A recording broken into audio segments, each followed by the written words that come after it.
Première question. Je voulais peut-être poser une question auquel vous avez peut-être déjà beaucoup répondu, mais vous avez mis 13 ans pour réaliser Mister Nobody. Et le sujet de votre film traite justement du temps. Alors, est-ce que justement c'était quelque chose que vous aviez imaginé comme ça, tout simplement, le temps de faire ce film et de traiter du temps? C'est évident que quand j'ai commencé le projet, je me disais, bon, je vais écrire pendant 2 ans et puis on va préparer. Puis l'écriture m'a pris plus de temps, simplement parce qu'il y avait plus de travail à faire, simplement parce qu'au bout de 2 ans, je me disais, tiens, j'ai pas fini, puis 3 ans, 4 ans, 5 ans, 6 ans, puis au bout de 7 ans, ça devenait pas mal. Donc c'est vraiment un travail de. Enfin, j'avais envie de trouver une autre façon de raconter des histoires, j'avais envie de trouver de briser des règles et de les inverser. Donc ça m'a pris plus de temps que prévu, effectivement. Mais personnellement, c'est pas. Enfin, d'abord, le spectateur, il s'en fout de combien de temps ça a pris à un cinéaste de faire le film. Ce qui est important, c'est ce qu'il voit sur l'écran. Mais j'ai toujours cette impression que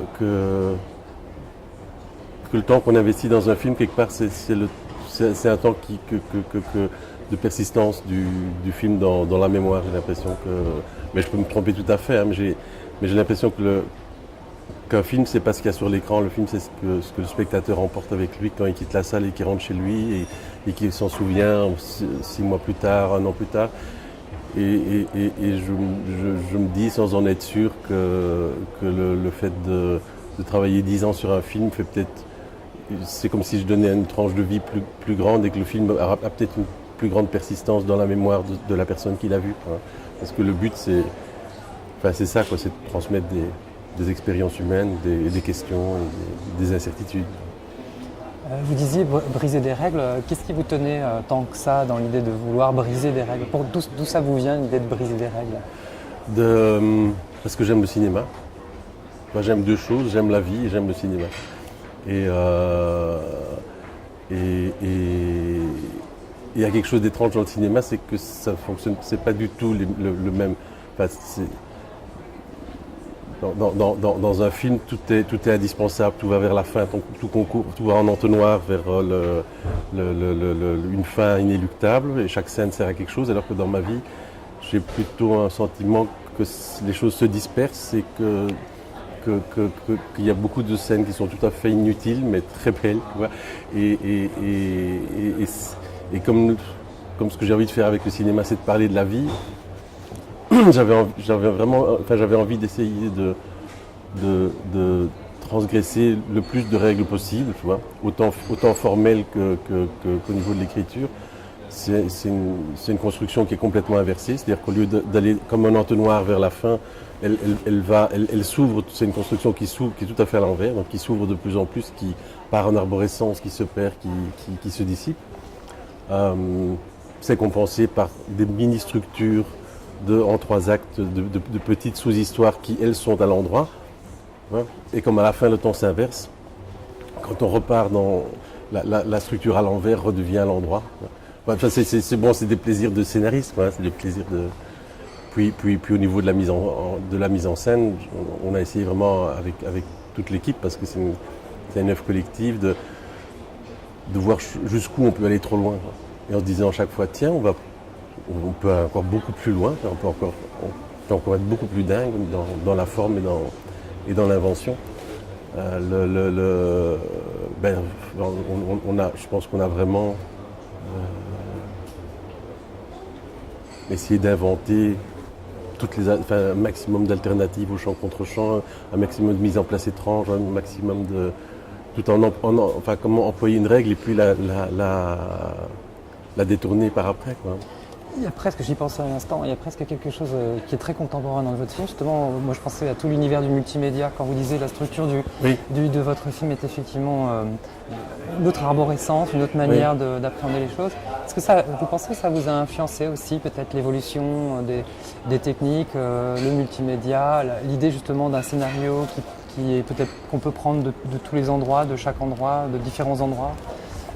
Et puis de mélanger les choses. Il y a presque une forme d'interactivité que vous semblez rechercher avec le spectateur, même si ça reste du cinéma et qu'on n'est pas dans de l'interactivité Oui. proprement dite, mais est-ce que c'était tout ça aussi qui vous intéressait avec cette histoire Oui, où chacun refait son montage, où chacun refait sa structure mentale après.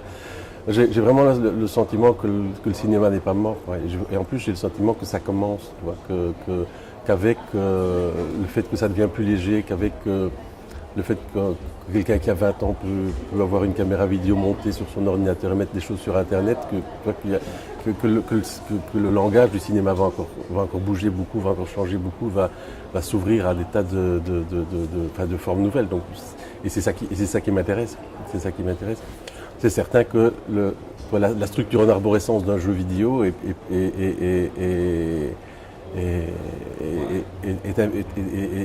proche aussi de la construction de mon film, quoi, où chaque fois la vie se divise en deux possibilités, puis chacune des deux possibilités se divise encore une fois en deux possibilités.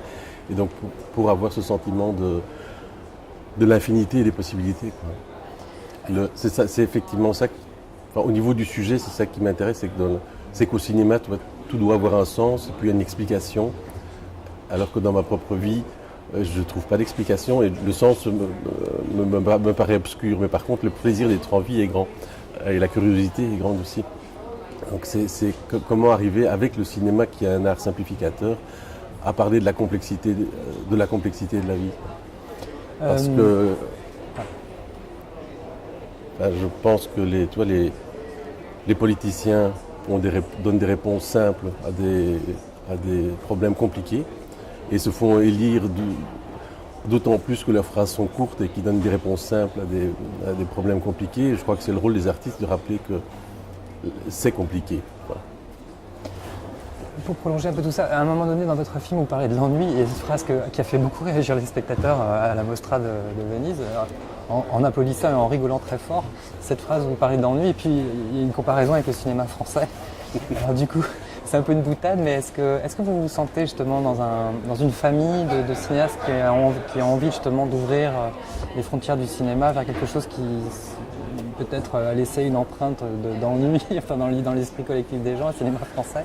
Comment vous expliquez cette phrase? C'est pas l'ennui, il ne se passe rien, quoi. Ouais, il ne se passe rien. Il ne se passe rien. Le côté contemplatif, quoi. Et c'est très drôle parce que ça fait beaucoup rire en Belgique, ça fait beaucoup rire en Italie. En France, ça ne fait pas rire. Exactement, ça ne fait pas rire beaucoup. C'est pour ça que je vous la pose. Et je pense que les cinéphiles français vont être curieux de votre réponse. Pourquoi Oui. Qu'est-ce que vous trouviez qu'est-ce qu'il y a de l'ordre de l'immuabilité dans le cinéma français qui interpelle tant les spectateurs étrangers et vous-même? Je ne pense pas que dans le cinéma français, il y ait une immuabilité, mais il y a des écoles. Tu vois, il y a des écoles, il y a des fils, il y a des gens qui se suivent dans des lignes. Et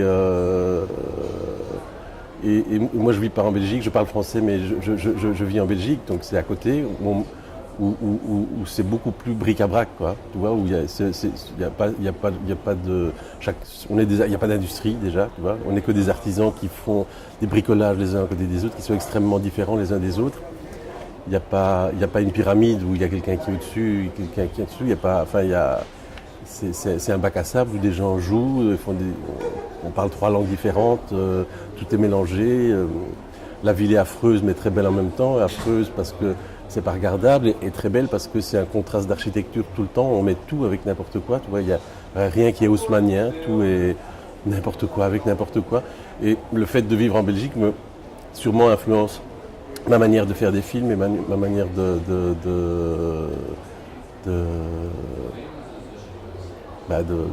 percevoir la réalité, quoi. Mais j'ai peut-être pas répondu à ta question. Pas tout à fait, parce que quand vous l'avez écrit, cette phrase, c'était un peu une boutade pour dire... Oui, c'est une blague. En plus, je crois pas que c'est pas l'image que j'ai du cinéma français, parce qu'il est, je le trouve très inventif, quoi. Je le trouve très très inventif. Mais ce qui est étrange, et qui n'existe pas dans un petit pays comme la Belgique, c'est les écoles. Le fait de se réclamer de tel courant, et d'être opposé, tu vois, alors que franchement, tout est intéressant, quoi. Dans votre film, il y a beaucoup un univers visuel très très fort. Moi, j'ai vu beaucoup de choses qui viennent aussi bien des empreintes du cinéma, parce qu'on pense un peu à Kubrick quand on voit des vaisseaux, on pense à un peu au film de George Lucas, quand on voit ce psychothérapeute du futur tout au début du film. On pense à Little Big Man par exemple, on pense, plein de références comme ça cinématographiques. En même temps, on pense à l'univers de la bande dessinée, on pense à Möbius, on pense à Georges Géraud, on pense François Scoïten. Voilà, exactement, j'allais citer, puisqu'il a carrément directement travaillé sur votre film. Justement, l'univers visuel, est-ce que vous pouvez nous en dire un mot? Est-ce que pour vous, c'est justement le cinéma passe prioritairement par là, par l'image, et est-ce que c'est en dehors de ce que vous nous disiez sur la vie, est-ce que pour vous c'est le traitement de l'image avant tout pour avancer et réaliser un film où vous voyez vraiment l'écriture du scénario, puis ensuite effectivement le développement? Donc quand j'écris, je vois des images, je vois des raccords, je vois un film en fait.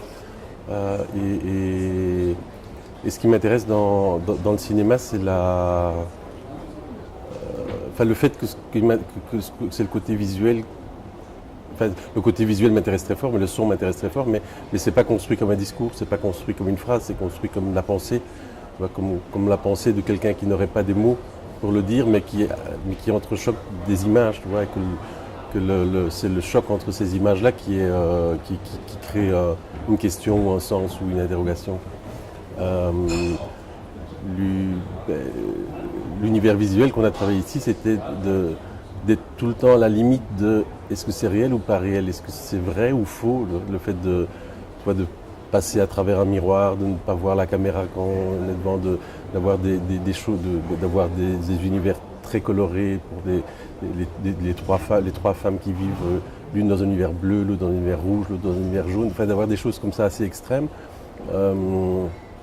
donne une petite distance, font que c'est pas du Louis Lumière, c'est plus du Méliès, quoi. C'est plus à aucun moment on ne peut vraiment se dire oui, ça c'est la réalité, parce que tout est légèrement décalé tout le temps, quoi. Et donc cette espèce de flottement qui fait que on n'est pas en train de regarder le monde tel qu'il est, mais on est vraiment dans la tête d'un personnage et dans les mécanismes de pensée de ce personnage-là, et qu'on glisse comme ça dans ces incertitudes. Et je crois que c'est ce que le cinéma a de plus beau, comme la littérature, c'est que le cinéma reproduit des mécanismes de pensée, plus que des phrases ou plus que des démonstrations. Du coup, il assimile aussi des références passées, comme justement les références je veux dire, il y a des choses qui sont très... On pense à d'autres films en voyant votre film. Il y a des choses qui... Oui, mais c'est une culture. Enfin, je veux dire, un film est une culture. C'est vrai que moi, je crois probablement je m'auto-censure et je me dis non, c'est tout à fait original ce que je fais et que je ne me rappelle pas, enfin que je ne sais peut-être même pas que je fais référence à d'autres films que j'ai vus parce que le cinéma c'est comme un langage, c'est collectif, c'est quelque chose qui est toujours à réinventer, qui invente toujours, mais qui part de tout ce qui existe déjà. Merci beaucoup.